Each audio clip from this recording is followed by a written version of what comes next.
শুভ সকাল বন্ধুরা, পর্ণাস ক্যানভাসের নতুন একটি ব্লগে তোমাদেরকে সবাইকে স্বাগত। এত তীব্র গরমের মধ্যে হঠাৎ করে এই শীতের ব্লগ দেখে তোমরা নিশ্চয়ই খুব অবাক হয়ে গেছে। আসলে এই ভিডিও ক্লিপগুলো অনেক দিন ধরেই আমার গ্যালারিতে ঘুরপাক খাচ্ছিল, তাই ভাবলাম তোমাদের সাথে শেয়ার করে রাখি। এই ভিডিওটা এই বছরেরই 12ই জানুয়ারি তোলা। আসলে 12ই জানুয়ারিতে আমি, অর্পিত, মামনি আর মা আমরা গেছিলাম দক্ষিণেশ্বর। সেখান থেকে বেলুড় মঠ হয়ে বাড়ি ফিরেছিলাম। আমি ডাইরেক্ট বসিরহাট থেকে দক্ষিণেশ্বর খুব কম এসেছি। কখনো মাসির বাড়ি থেকে, কখনো ইছাপুর থেকে এমনভাবে এসেছি, কিন্তু ডাইরেক্ট বসিরহাট থেকে আমি বলতে গেলে 2 থেকে 3 বার আসলাম। আমরা ভোর 5টার ট্রেন ধরে দক্ষিণেশ্বর এসে পৌঁছেছি। আমরা এখন যে ঢুকছি, এখন বাজে কিন্তু সকাল ওই 7:45 কি 8টা। তাতেই দেখো সব কত ভিড়। আর 12ই জানুয়ারি মানে তো বুঝতেই পারছো কতটা ঠান্ডা ছিল তখন। তার মধ্যেও দেখো এই ঠান্ডার মধ্যেও কত লোক কিন্তু দক্ষিণেশ্বরে মায়ের মন্দিরে পুজো দিতে চলে এসেছে। যেহেতু অর্পিতের মামাবাড়ি হাওড়াতে বেলুড়ে, সেই জন্য ওর প্রায় যাওয়া আসা পড়ে। আমি খুব কম যাওয়া আসা করি। আমরা গিয়ে সরাসরি পুজো দিয়ে ফেলেছি। তারপর চারিপাশটা একটু ঘুরে দেখছিলাম। আসলে অনেক দিন আগে এসেছিলাম তো, এখন আবার অনেক অন্যরকম হয়ে গেছে। কিন্তু এই ছোট ছোট দোকানপাটগুলোই কিন্তু আগের মতো হয়ে গেছে।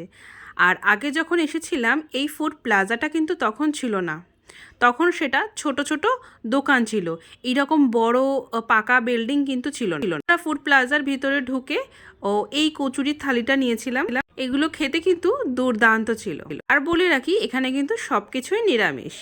আর এই যে ফুড প্লাজার সামনের এই গ্রাউন্ডটা, এখানে কিন্তু ফটোশ্যুট করার জন্য দারুণ জায়গা। আমি অনেক ছবি তুলেছি এখানে। আর এই যে এখন আমরা যাচ্ছিলাম হলো ফেরিঘাটের এখানে। আমি দক্ষিণেশ্বর থেকে বেলুড় কখনো এই ফেরিঘাট দিয়ে যাইনি। এটাই আমার এবং আমার মায়ের কাছে প্রথম দক্ষিণেশ্বর থেকে বেলুড় ফেরিঘাট হয়ে যাওয়া।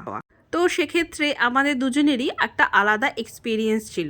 আর এই ফেরিঘাটে যে লম্বা মতন লাইন, এখানে দাঁড়িয়ে একেতে রোদ্দুর, তার মধ্যে ঠান্ডার মধ্যে হাওয়া, এটা একটা কিন্তু আলাদাই এক্সপিরিয়েন্স। যারা এভাবে না যাবে তারা কিন্তু বুঝতেই পারবে না। যেহেতু এই ফেরিঘাটে একটাই মাত্র লঞ্চ চলাচল করে, সেই জন্য ভিড় কিন্তু প্রচুর হয়।